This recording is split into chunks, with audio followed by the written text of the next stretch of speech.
Ya, pemirsa, ledakan alat komunikasi nirkabel mulai dari pager dan yang terbaru adalah radio genggam atau walkie-talkie yang terjadi di Lebanon dan menjatuhkan banyak korban ini ditengarai. Dalangnya juga tidak lain dan tidak bukan adalah Israel. Lalu apakah ini akan menjadi momok baru di tengah upaya perdamaian di Timur Tengah yang terus diupayakan? Kita akan membahas bersama dengan para narasumber yang sudah hadir malam hari ini.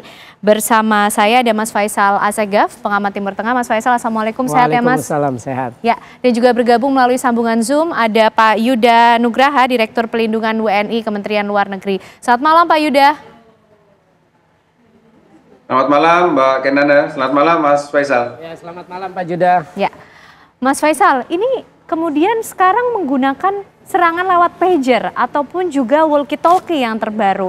Di Lebanon masih menggunakan alat komunikasi itu, Mas? Ya, memang pager sama walkie-talkie ini memang digunakan khusus kebanyakan oleh anggota Hizbullah. Karena sejak 2020 Hasan Nasrallah itu sudah memerintahkan semua pimpinan dan anggota Hizbullah jangan ada yang menggunakan telepon seluler. Karena kita tahu 2020-an itu ada kasus Pegasus. Nah, ya kan yang aplikasi sadap bikinan perusahaan dari Israel, NGO Group. Jadi Nasrallah sudah memerintahkan untuk tidak lagi menggunakan telepon seluler, akhirnya mereka memakai pager. Nah, pager ini menurut kabar itu kan diproduksi oleh perusahaan Taiwan namanya Apollo Gold. Tapi mereka punya kerjasama dengan perusahaan dari Hungaria. Saya tidak tahu singkatannya BAC itu. Nah, itu yang dipesan itu pager itu ada 5.000. Itu beberapa bulan lalu. Nah, kabarnya pesanan itu dilakukan di subkon lagi, jadi nggak langsung dari BAC. Jadi ada dua perusahaan subkon. Nah, itu kemungkinan dari Dinas Intelijen Israel, Mossad. Oke, artinya ini sudah bisa dipastikan atau dikonfirmasikah Israel yang menjadi dalang di balik semuanya? Sudah dikonfirmasi. Itu berita mengkonfirmasi bahwa itu Israel. Jadi dua pejabat yang mengetahui operasi itu pun juga sudah memastikan Israel. Dua pejabat Israel. Ini serangan model baru atau seperti apa, Mas Faisal? Sebenarnya ini Israel itu punya operasi rahasia untuk membunuh pimpinan pimpinan Hizbullah, terutama sekretaris jenderalnya Hasan Nasrallah. Nah, cuma ketahuan. Jadi pager itu ketahuan oleh dua anggota Hizbullah, itu laporan Al Monitor bilang. Jadi ketahuan, makanya akhirnya Israel akhirnya meledakkan itu supaya tidak ketahuan itu segala operasinya kan, apa yang sudah informasi sudah diperoleh oleh Israel itu sendiri, makanya diledakkan. Itu kan dalam 2 hari terakhir itu Selasa dan Rabu 26 orang yang tewas dan 4.000 paling tidak 4.450 yang luka. Tapi yang aneh lagi itu bukan hanya pager dan walkie-talkie, tapi juga ada laptop, terus untuk sidik jari, biometrik, peralatan biometrik. Bahkan ada beberapa rumah di Beirut itu yang sistem pemanas airnya tata surya itu pakai pemanas matahari, itu pun juga meledak. Jadi memang apa yang dilakukan Israel ini sendiri sebenarnya bukan hanya menimbulkan paranoid, tujuannya untuk menimbulkan paranoid terhadap anggota Hizbullah maupun pimpinan Hizbullah, tapi juga telah memicu kekhawatiran terhadap rakyat Lebanon. Karena yang pakai walkie-talkie atau pager kan bukan hanya anggota Hizbullah, bisa jadi orang lain. Nah, ini yang terbaru, otoritas penerbangan sipil Lebanon sudah memberitahu kepada semua maskapai yang tujuannya ke Beirut itu meminta kepada semua penumpang yang akan ke Lebanon untuk tidak membawa pager maupun walkie-talkie. Oke, artinya tujuan yang dimaksud oleh Israel untuk menimbulkan ketakutan di tengah warga tercapai, Mas Faisal? Ya, ini menurut saya itu sudah tercapai dan ini yang disebut sebagai terorisme atas nama negara. Jadi karena mereka sudah apa yang dilakukan Israel bukan hanya ingin menimbulkan paranoid di antara pimpinan maupun anggota Hizbullah, tapi juga sudah memicu ketakutan di kalangan warga Lebanon itu sendiri. Makanya ada himbauan dari otoritas penerbangan sipil Lebanon. Oke, Mas Faisal, apakah ini juga merupakan aksi balasan Israel atas serangan yang juga sudah beberapa kali terjadi sebelumnya? Kita juga tahu ada serangan antara Lebanon dan juga Israel yang terus-menerus terjadi di kawasan perbatasan. Ya, memang benar. Jadi memang sejak 8 Oktober tahun lalu setelah pecah perang Gaza 7 Oktober, serangan 7 Oktober itu Hizbullah sudah melakukan serangan lintas batas terhadap permukiman utara. Itu membuat permukiman utara kosong. Makanya Perdana Menteri Netanyahu kan minggu lalu bilang bahwa sudah saatnya untuk membuka front di utara. Sekarang kan udah semua pasukan dari Gaza, hampir semuanya itu sudah dikerahkan ke utara untuk melawan Hizbullah itu sendiri. Tapi apa yang dilakukan melakukan serangan nirkabel, serangan elektronik yang dilakukan oleh Israel ini merupakan peretasan sistem keamanan dan intelijen Hizbullah. Maksudnya ini merupakan aib bagi Hizbullah sebagai sebuah milisi anti Israel. Ternyata mereka bisa bobol dengan hal itu, dan kita juga belum tahu apakah Hasan Nasrallah juga luka dalam insiden ini. Kita belum tahu karena dia itu sejak 2020 itu ada beritanya 2021 dia sudah tidak lagi menggunakan telepon seluler sesuai apa yang dia perintahkan. Yang menarik kemarin itu muncul, ini ada kaitannya dengan kematian Presiden Iran Ibrahim Raisi. Jadi pager Apollo Gold itu AP924 itu juga pager yang digunakan oleh Presiden Ibrahim Raisi. Itu ada fotonya tahun 2021. Foto bahwa Ibrahim Raisi menggunakan pager AP 2021.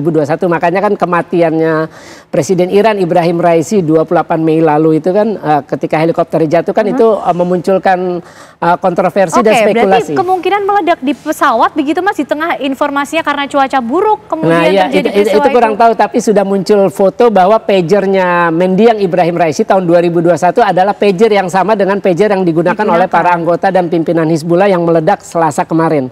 Nah itu seperti itu. Jadi akhirnya kontroversi kematian ini pun muncul lagi dengan beredarnya foto tersebut.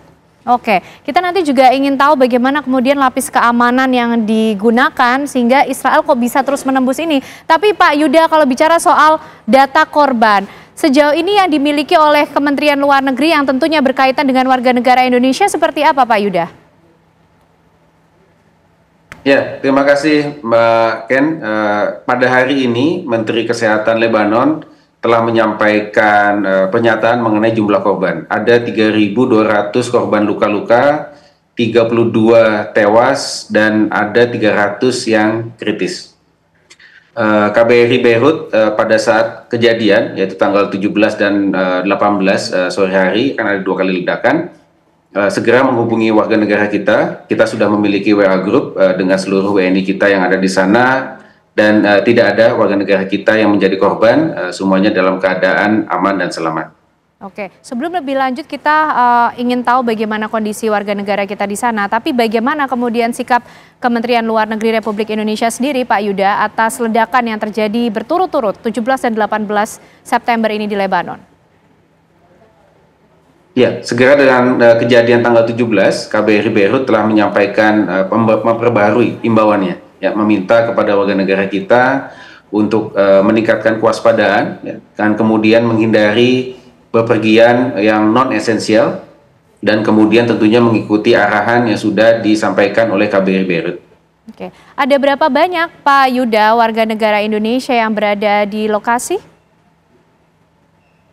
Ya, hingga saat ini, per hari ini ada 152 warga negara kita yang tinggal menetap di Lebanon. Ini di luar staf KBRI, ada 13 staf KBRI, dan kemudian pasukan TNI yang ada di Unifil yang ada sekitar 1.232. Dan mayoritas dari para WNI kita itu berkumpul terkonsentrasi di wilayah Beirut. Oke, Pak Yuda, tentu kita tidak berharap, tapi untuk upaya antisipasi eskalasi kondisi yang terjadi ini, adakah upaya-upaya evakuasi yang juga sudah dipersiapkan? Ya, sebetulnya kita sebagaimana tadi sudah disampaikan Mas Faisal, ya, kita dari Kementerian Luar Negeri dan seluruh perwakilan RI yang ada di Timur Tengah terus memantau dari dekat situasi keamanan yang ada di Timur Tengah. Jadi bukan hanya di Lebanon, di Gaza, dan juga beberapa titik yang lain sejak 7 Oktober tahun lalu. Dan pada bulan Oktober tahun lalu sebetulnya KBRI Beirut telah menetapkan wilayah Lebanon Selatan sebagai siaga 1. Dan kemudian ketika ada pembunuhan Fuad Syukur dan juga pemimpin Hamas, Ismail Haniyeh, kita meningkatkan status untuk seluruh Lebanon menjadi siaga 1 pada 4 Agustus yang lalu. Jadi sebetulnya dengan siaga 1 ini sesuai dengan rencana kontingensi yang sudah ditetapkan oleh KBRI Beirut, kita meminta warga negara kita untuk keluar. Nah, sehingga saat ini kami sudah memfasilitasi 3 kali evakuasi untuk total 25 warga negara kita. Dan nanti akan ada 5 lagi, jadi total sekitar 30 WNI kita yang sudah kita evakuasi keluar. Tantangan kami memang saat ini masih banyak warga negara kita yang memilih untuk tetap tinggal di Lebanon untuk berbagai macam alasan. Oke, baik Pak Yuda, Mas Faisal, tentu kita masih ingin tahu lagi, termasuk yang menjadi pertanyaan Mas Faisal, kenapa sampai di zaman seperti ini, di era seperti ini masih digunakan pager itu? Tapi ditahan dulu Mas Faisal, jawabannya kami hadirkan untuk Anda pemirsa sesaat lagi. Ya pemirsa, Anda masih menyaksikan Apa Kabar Indonesia Malam, dan kembali kita akan berbincang mengenai apa yang terjadi di Lebanon, ledakan pager dan juga walkie-talkie. Mas Faisal, kenapa kemudian alat komunikasi nirkabel, pager, walkie-talkie yang mungkin ini sudah basic atau sederhana sekali tapi masih digunakan di sana? Ya itu tadi, karena memang untuk menghindari pelacakan lokasi oleh Israel. Dan memang kalau kita lihat begini, jadi dalam setiap organisasi, terutama organisasi tanda kutip yang disebut teror oleh Amerika atau Israel, kan pasti ada negara yang punya kepentingan untuk menghancurkan itu. Dalam hal ini kan Hizbullah ini kan termasuk milisi anti Israel. Nah kalau kita lihat memang sebenarnya mereka punya pengamanan super ketat, punya SOP keamanan super ketat. Sebagai contoh, saya pribadi, saya itu pernah 2007 saya mewawancarai ketua fraksi Hizbullah di Libanon, itu namanya Muhammad Hassan Ra'ad. Saya janji dengan seorang penghubung itu dari Hizbullah. Itu saya sendiri tidak tahu namanya penghubung itu, cuma disuruh nunggu di depan kantor urusan Islam tertinggi di Beirut, itu di wilayah Dahia. Dahia itu di selatan Beirut, itu adalah basisnya Hizbullah. Nah itu saya kemudian saya berdiri di sana setelah saya turun dari taksi, itu dijemput oleh seorang anggota Hizbullah berpakaian serba hitam naik skuter. Kemudian saya diajak berkeliling. Karena waktu itu kan setahun setelah selesainya perang Libanon 34 hari, banyak bangunan di wilayah Beirut yang sudah hancur. Beberapa bahkan masih punya diameter lubang yang bekas hancur di bombardir Israel. Nah itu saya diajak keliling dulu di wilayah itu, Dahia, Harit Tarik itu. Sampai akhirnya saya bertemu dengan Muhammad Hassan Ra'ad dalam sebuah bangunan yang sebagian udah hancur. Nah, bekas dibom Israel. Itu saya naik ke lantai atas, nah di sanalah saya bertemu Muhammad Hassan Ra'ad. Sampai sekarang orangnya masih hidup dan dia masih menjadi ketua fraksi Hizbullah. Jadi memang itu untuk baru bertemu istilahnya ketua fraksi Hizbullah sendiri. Apalagi untuk menembus lingkarannya pemimpin Hizbullah Hasan Nasrallah. Tentu tidak mudah. Ya kemungkinan besar ya pasti ada informan atau orang informan di dalam sendiri, karena memang pernah ada berita itu Hasan Nasrallah pernah diracun. Nah, tentu saja untuk sampai ke situ kan nggak sembarangan orang bisa sampai. Karena juga diyakini oleh Israel Hasan Nasrallah itu bersembunyi di dalam bunker itu di rumahnya di wilayah Dahia. Mas Faisal, dengan adanya penyerangan seperti ini akan menjadi suatu perang terbuka? Ya malam ini Kamis sore itu waktu Beirut, saya kurang tahu jam berapa, Hasan Nasrallah akan menyampaikan pidato menanggapi kejadian Selasa dan Rabu ini, ledakan pager dengan ledakan walkie-talkie dan alat elektronik lainnya. Nah kita akan tunggu apa yang akan disampaikan oleh Hasan Nasrallah. Tapi kalau kita lihat ketika tangan kanannya Hasan Nasrallah, komandan Hizbullah, panglimanya Hizbullah, Fuad Syukur, itu tewas bulan Juli, sehari sebelum Ismail Haniyeh, pemimpin Hamas, tewas di Teheran. Itu Hizbullah hanya melancarkan, kita tahu hanya melancarkan serangan terbatas ke basis militer Israel di Galilea. Tapi kabarnya serangan itu menyebabkan 22 tentara tewas dan 17 luka. Tapi peristiwa ledakan ini akankah juga menarik Iran untuk ikut turun, Mas? Ya sejauh ini Iran sudah mengecam peristiwa itu dan menganggap, dan bukan hanya menganggap, memang itu peristiwa sebuah teror yang dilakukan terhadap sebuah negara berdaulat. Nah Iran sudah meminta kepada Dewan Keamanan untuk sidang, kalau tidak salah Jumat nanti akan ada sidang. Besok itu akan sidang Dewan Keamanan untuk membahas ledakan peralatan elektronik di Libanon ini sendiri. Jelas ini sebuah teror yang menimbulkan ketakutan itu kepada warga Libanon. Termasuk di tengah upaya gencatan senjata ataupun perdamaian yang sedang diupayakan di Timur Tengah. Tapi ledakan ini juga bagaimana potensi akan terjadinya perang yang mungkin bisa lebih besar lagi kah? Atau bagaimana juga dampaknya pada Gaza juga? Kalau saya melihat apa yang dilakukan oleh Israel Selasa dan Rabu ini adalah upaya Israel untuk memaksa Hizbullah untuk gencatan senjata di wilayah utara. Jadi kan wilayah utara Israel itu berbatasan dengan selatan Libanon, dan itu permukimannya sudah sepi oleh penduduk karena kan tiap hari diserang oleh Hizbullah.